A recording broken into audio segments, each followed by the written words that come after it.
back to another EDH deck tech. Today I have a very interesting one.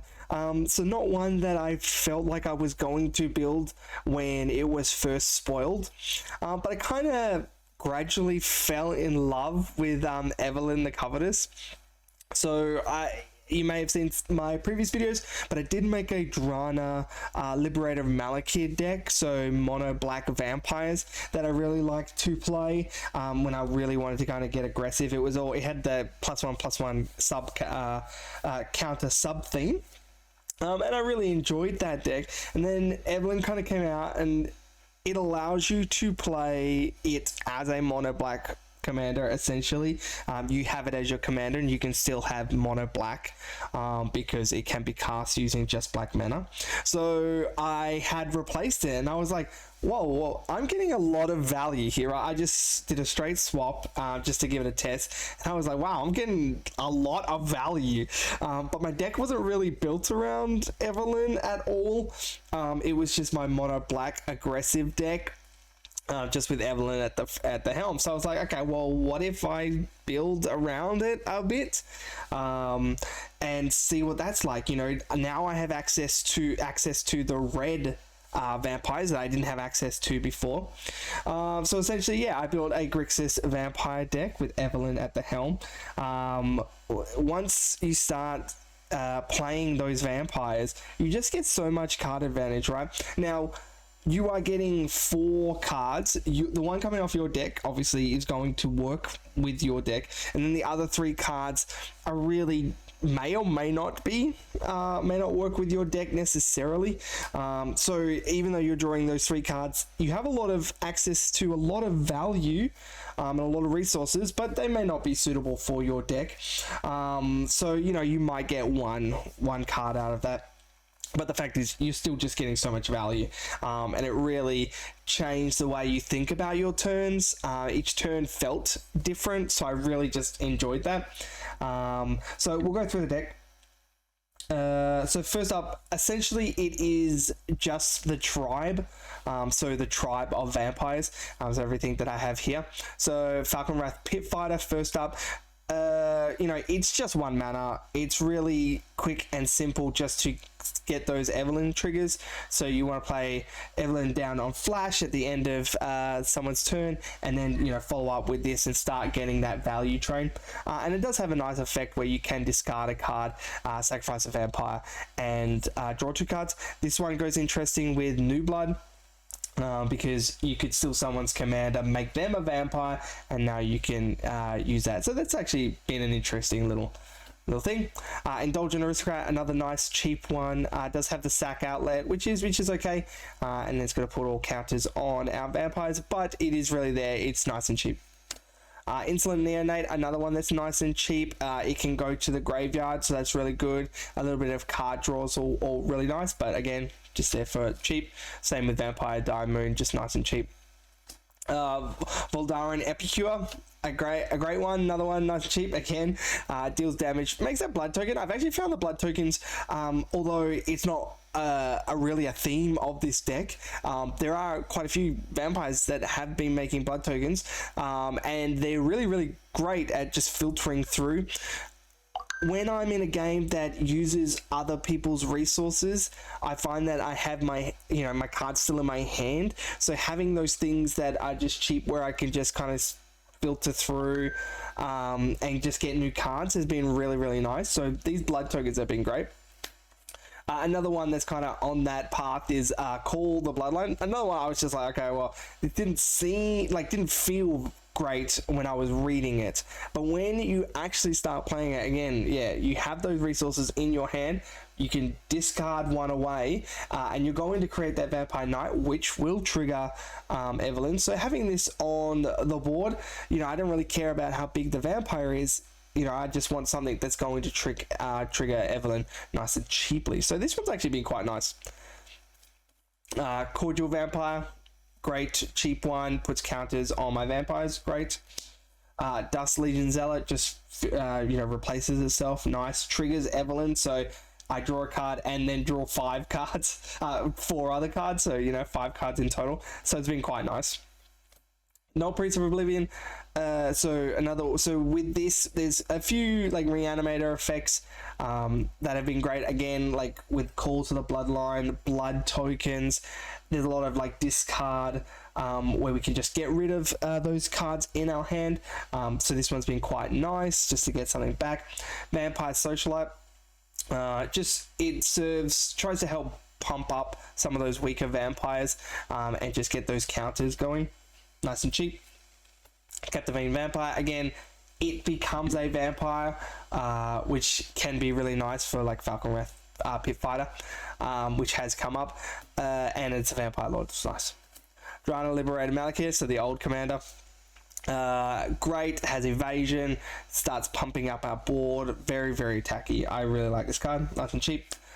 Florian Valderrian Scion, one that's just going to help dig into our deck. I have found that a 3/3 sometimes is not that great even with First Strike. Really, if I can get this down maybe later when I've got some of that counter synergy, has been alright. So this one's one of the okay ones, but it does help to dig deeper into the deck, which has been nice. Glass Cast Heart, that's hard to say. Great. So whenever one or more vampires you control attacks, create a blood token. So getting that blood token is quite nice. And then it's just nice and cheap. Again, like Call the Bloodline. It's just going to create a vampire, which is really, really great. This blood token so far has never really come into effect. I guess it might be nice if it did. But really, it's just there to just give me that vampire consistently. Rakish Air. Just to help pump up our vampires, which is great. Scion of Opulence. So when vampires die, so there are a few sack outlets in this deck, so that's really, really great. We're going to get treasures, which is nice. This one has been okay. It's more, you'll get a little bit of value. A is going to trigger Evelyn, and B, you're going to get some of that treasure value, which is really nice. The sacrifice 2 artifacts hasn't really come into too much of effect. Only a couple of times, I've had some extra blood. You can just, for one, have a look at the top. When I don't have any cards, it only happened once so far, but yeah, just that extra value. Stormkirk Captain, Vampire Lord, gives them first strike, so it's great for getting in. That's what we want. Yehenian Dying Partisan, cheap, sacrifice outlet, counters, indestructible, really, really nice. Haste. Bloodline Keeper, just a great one. So each turn we're going to get our vampires, and then, Vampire Lord on the back, which is great. Bloodline Tracker, just a nice cheap one for some card draw. Which has been quite nice. We still have that +1/+1 synergy going on, so it really works well. Henrika of Domnathi. I love this card. This one's a bit of a pet. I can get everyone to sacrifice creatures, that's okay, but it's going to replace itself. On the other side, it's going to flip and give our flying creatures that +1/+0, that activated ability. A lot of the black vampires have flying, but a lot of the red ones don't. So, it's not 100% synergistic with all of our vampires, but a lot are still here, and it replaces itself, so it's quite nice. Plus I love transform cards. Immistrine Predator, so some graveyard hate, which is great, and sacrifice outlet, which is also great. Indestructible, another great one. So I have enjoyed this one. Covetous, Trade of Gets, another graveyard hate, also another sack outlet, so quite nice. Lifelink has been okay as well. Molten Echoes, so Molten Echoes, this one's just, you're going to name vampires. It's going to allow you to get that double trigger. So with Evelyn down, any additional vampires, you're going to get the double trigger, which has been really nice. There are a lot of non-legendary vampires, so getting the additional token has also been quite nice to swing in with. Of course, at the end step, you're going to exile it, but there are some sack outlets and things like that, so it has had some nice synergy. I think at full mana, it's okay. Sanctum Seeker, you know, we want to be attacking, so it kind of gives us a little bit of extra reach that we didn't normally have. Spark Double, really here just to copy our Evelyn. You know, we want 2 Evelyns, we're getting double triggers, really, really great. Streffen Moira Progenitor. So blood tokens, so a bit of that blood token synergy, as well as you know, cheating some of those vampires out. This one's, you know, pretty simple one, quite nice. Twilight Prophet, a bit of reach, and also some life gain, which is nice. 10 permanents, obviously not too hard in Commander. Anawan, the Ruin Sage, just a bit of removal around the table. We are playing only vampires, so you know, we're not going to have a problem there. Bloodline Necromancer, lifelink, usually doesn't really come into play, but the fact is it's going to bring one of those vampires back. So you know, you discard something nice and early to call the bloodline, and then kind of bring it back. Champion of Dusk, you know, gives us our card draw, which is great. Malakir Bloodwitch gives us a bit of our reach, which is really, really nice. This is not like a Grey Merchant of Asphodel. You know, it's only going to get maybe 5 or so, usually. Bit of a win more, but it gives us that extra reach, which is what we need. Reflections of Jawa. So you're going to name vampires, you're going to get a copy. So it's just like Molten Echoes, but you get to keep your token. This one I found might be a little bit too expensive, just because on turn 5 I kind of want to play Evelyn, and not really this. So this one I'm still testing. I might put Olivia Mobilize for War in this spot instead, just to help with maybe more of that discard synergy. But yeah, still playing with this one. He's been interesting. Crossway Troublemakers, great. Death Touch, Lifelink, that's going to be really nice with Henrika. But really it's here just to pay the 2 life to draw cards when vampires die. Haunting Voyage has been nice. You can play any one of these kind of effects, you know, Living Death or anything like that. In this place, Patriarch's Bidding or something like that. I have done a Haunting Voyage because it's one-sided. It is quite expensive, but this is where that discard synergy kind of comes into play. One thing I do want to kind of test out is whether I want more of these. I'm not sure yet. I feel like I still want only the one, but I might want to. I'm still playing with that, but this effect is really, really great because we do have a lot of that discard. Necropolis Regent, another one that's just going to give counters, big beady one. Olivia Crimson Bride, again, kind of supplementing that kind of minor discard theme. We've got vampires, +1/+1 counters, and our graveyard, so you know, help supplement that. Patron of Vein, nicer removal, +1/+1s.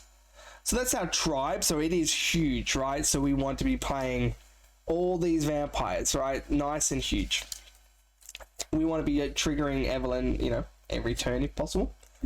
So a little bit of protection. I just have Malakir Rebirth. I haven't worked out whether I want more. At the moment, I'm just running Malakir Rebirth. You know, it's a land on the other side. But if you find that, you know, this is a bit of a casual vampire deck. If you find that, you know, your meta's a bit more aggressive with removal and things like that, you might want to up this count, maybe remove some of your tribe cards and up this count. But I do have Counterspell to supplement that. So in my removals in general, I am still playing a Counterspell suite to help with that. So Swan Song, nice and great for anyone trying to target Evelyn. And I will try to keep my counter spells for Evelyn to at least protect. Vanderblast, great, gets rid of, you know, all those artifacts. Arcane Denial replaces itself, so really, really nice. Nice and cheap. Counterspell, also nice and cheap. Delay, another one that's nice and cheap. Drain on the Lock, you know, great. It has that versatility. Of course, it is all based on the graveyard, but people are using their graveyards all the time. So, you know, really, really nice. And they only have to have a few things in before this start becoming relevant. Feed the Swarm, great for enchantment removal. You know, we are in Grixis, so it's a bit harder. Chaos Warp, you know, deals with a lot of any permanents that we can't really manage. Hagra Mauling, you know, this is a bad removal spell, but it is a land, so that's really, really great. And then New Blood, already mentioned this. You know, we're gonna have plenty of vampires sometimes sitting around, so we can just tap one and steal someone's commander. And they are now vampire on our side. This will not trigger Evelyn, of course, but it's essentially 4 mana, destroy someone's creature, and I gain a creature. Cyclonic Rift, just great removal, of course. You know, we're in Grixis. You know, it's one of the best. Toxic Deluge, another one that's, you know, one of the best kind of in slots. Removal, great for dealing for indestructible. I do have a Lydia's Wrath.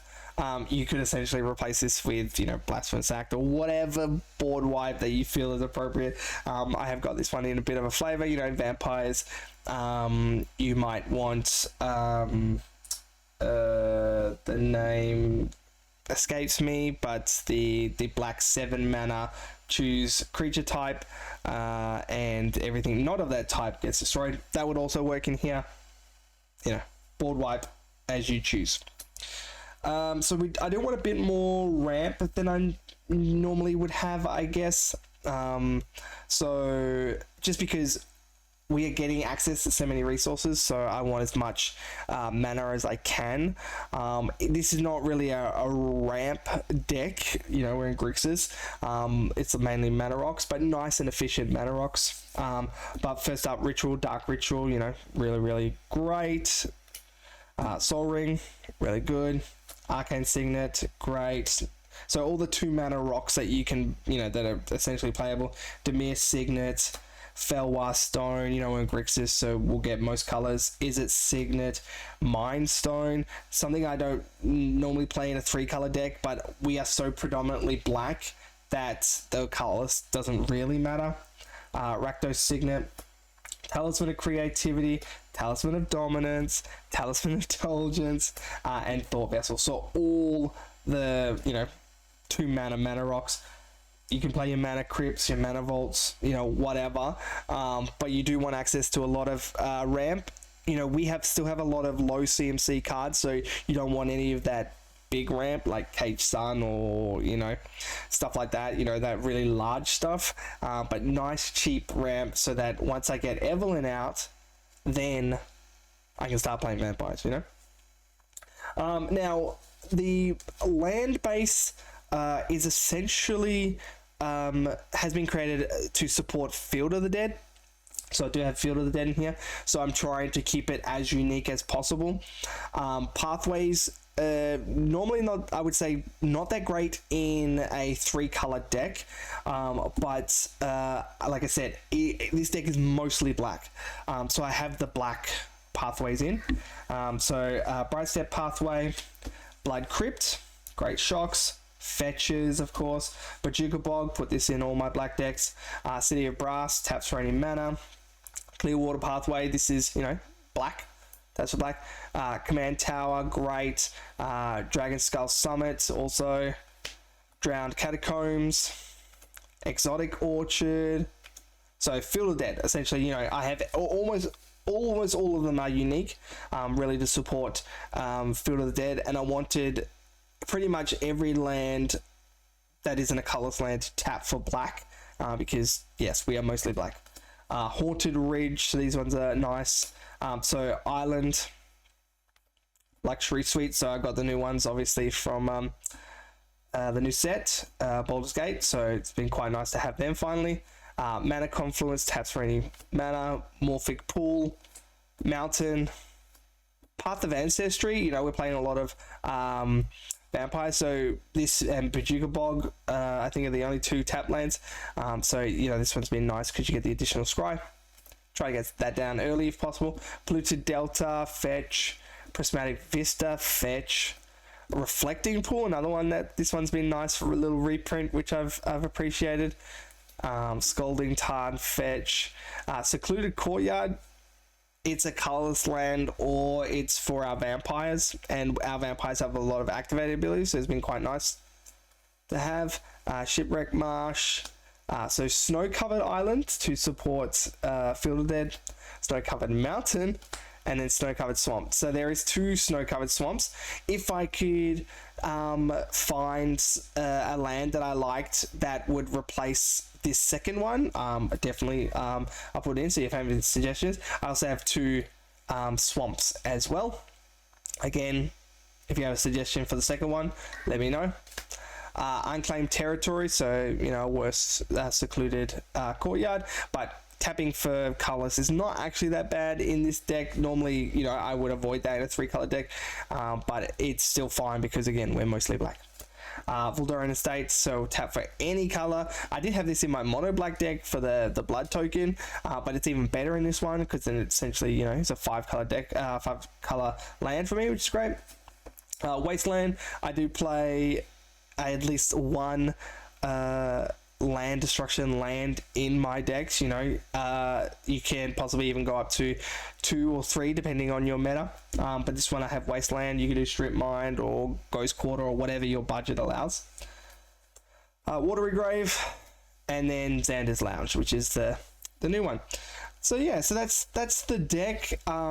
It's really focused around vampires. Vampires have a lot of +1/+1 counter themes, a lot of reanimation themes, and there are a few cards in there that really help to close out the game. So it's really essentially a aggressive vampire deck with the added bonus of what are my opponents gonna kind of give me. So each game feels different, which I've really enjoyed.